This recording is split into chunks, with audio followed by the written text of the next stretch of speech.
నమస్తే. Welcome to open talk with Munjeti. BJP party మీద అనేక ఆరోపణలు కూడా వస్తున్నాయి. ఒక పార్టీలో ముక్కలు చేయడానికి దాని హస్తం ఉన్నట్టుగా అంటున్నారు. సో దీని మీద కమాండో చీఫ్ ఎడిటర్ రామారావు గారు ఏమంటారో అడిగి తెలుసుకుందాం. సార్ నమస్కారం. నమస్తే. సార్, ఆ మధ్య మహారాష్ట్రలో అధికార పార్టీలో ముక్కలు చేసి అసమ్మతి నాయకుని సీఎంగా చేసింది బీజేపీ పార్టీ. ఇప్పుడు అదే స్కీమ్ అంటే అదే తీరున ఇప్పుడు వెస్ట్ బెంగాల్లో కూడా తృణమూల్ కాంగ్రెస్ని ముక్కలు చేసి అసమ్మతి నాయకుని సీఎంగా చేసే అవకాశం ఉందా అపోజిషన్ పార్టీలో?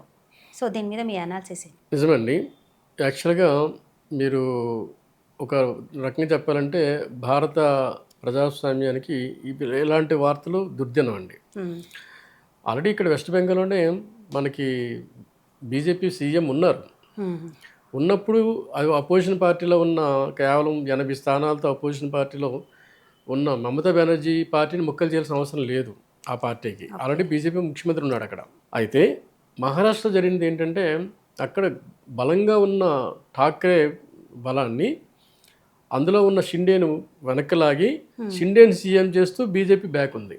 అంటే అక్కడ అసమ్మతి నాయకుని సీఎం చేయడం కోసం మా ఠాక్రే పార్టీని ముక్కలు చేశారు బీజేపీ. ఆ తర్వాత మీకు ఎన్సీపీని ముక్కలు అంటే శరద్ పవార్ గారి పార్టీని ముక్కలు చేసి వాళ్ళ అబ్బాయిని సీఎం చేశారు.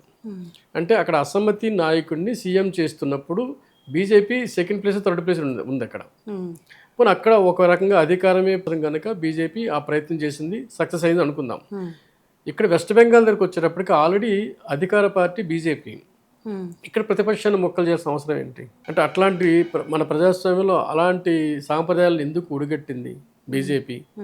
ఇప్పుడు నేను ఏం జరిగింది, మనకి 80 స్థానాలతో ప్రతిపక్షంలో ఉన్న మమతా బెనర్జీ పార్టీ తృణమూల్ కాంగ్రెస్ కొత్తగా వచ్చిన అసమ్మతి నాయకుడిని ఎక్స్పెల్ చేసిన తర్వాత అతను 58 మందిని తీసుకుని వెళ్ళిపోయాడు తృణమూల్ పార్టీ నుంచి.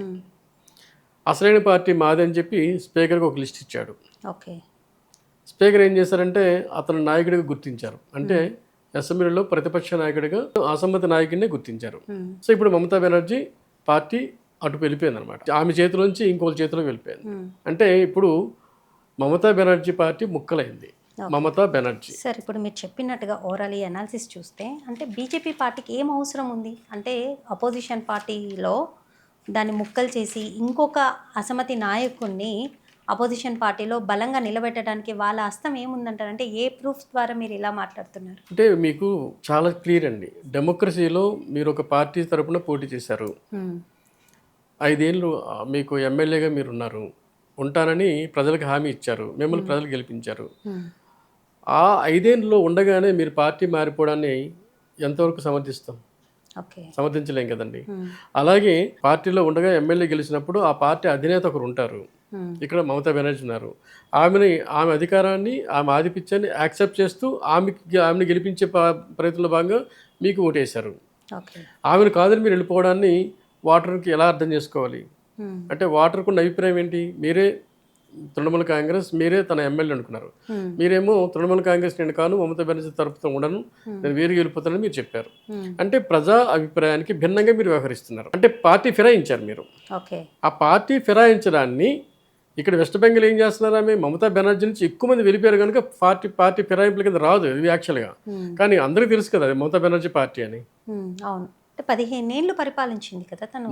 2011 నుంచి 2026 వరకు 15 ఏళ్ళు కంటిన్యూగా పరిపాలించిన ఆమె తన పార్టీ తరపున గెలిచిన 80 మందిలో 58 మంది వెళ్ళిపోతుందాన్ని పార్టీ ఫిరాయింపుల చట్టం కింద వర్తించకపోయినా సరే పార్టీ ఫిరాయించినట్టుగానే మనం భావించాలి.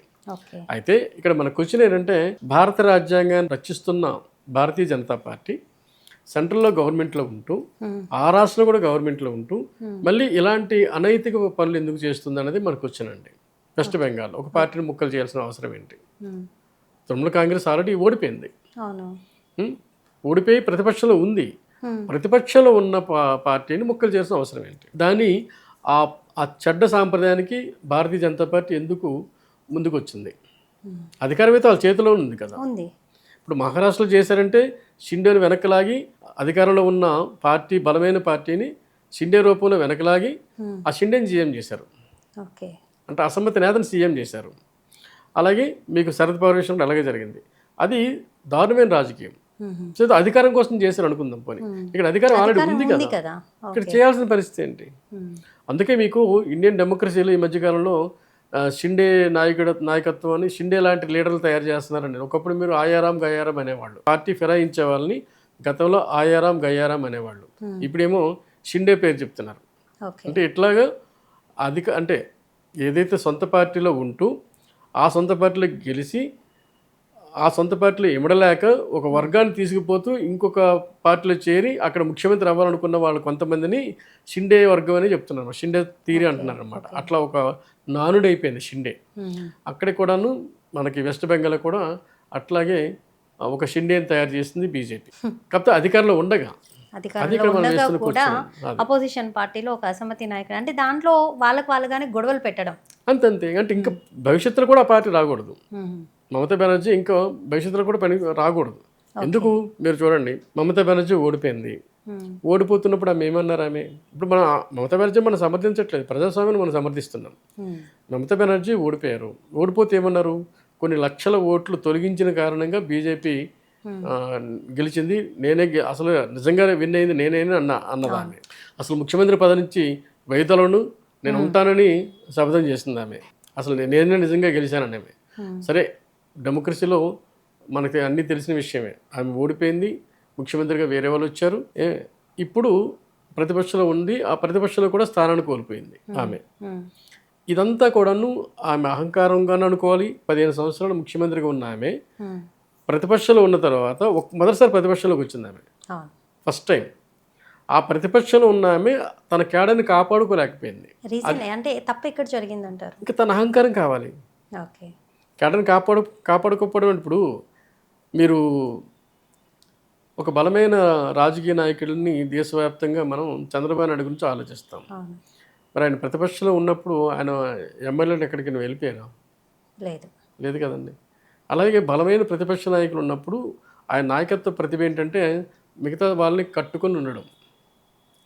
అట్లాంటి వాళ్ళు జారిపోకుండా చూసుకోవాల్సిన బాధ్యత అయింది. మమతా బెనర్జీ అందులో ఫెయిల్ అయ్యారు ఆమె. అంటే ఈ రకంగా ఆమె అసమర్థత కనపడుతుంది అంటారు. అంతే కదా. అంటే ఒంటెత్తి పోకడలకు వెళ్ళడం వలన అక్కడ ఆ పార్టీ కూడా నాశనం అయిపోతుందని మన అర్థం. ఆ ఒంటెత్తి పోకడ వలనే ఇప్పుడు సీఎంగా ఉన్న సునందే ఆయన ఉన్నారు, ఇప్పుడు సీఎం. ఆయన కూడా ఒకప్పుడు ఆమెకి రైట్ హ్యాండ్. మొదట ఆయన వెళ్ళారు, ఆ తర్వాత ఆ క్యాడర్ని తీసుకువెళ్ళారు. కొద్దిగా గొప్ప ఉన్న ఆ పార్టీలో ఉన్న వాళ్ళు 80 మందిలో ఇప్పుడు ఇంకొక పెద్ద మనిషి ఆ పార్టీ నుంచి వెనక్కి వెళ్ళిపోతున్నారు. అంటే ఆల్మోస్ట్ మమతా బెనర్జీ భవిష్యత్తులో ఆమె కనుక మనసు మార్చుకోకపోతే, తన యాటిట్యూడ్ మార్చుకోకపోతే, తన పద్ధతులు మార్చుకోకపోతే వెస్ట్ బెంగాల్లో ఖచ్చితంగా అంతరించే పార్టీలో ఆమె పార్టీ ఖచ్చితంగా చేరిపోతుంది. రాజీవ్ గాంధీ టైంలో ఒక చట్టం తీసుకొచ్చారండి, ఫిరాయింపుల చట్టం తీసుకొచ్చారు.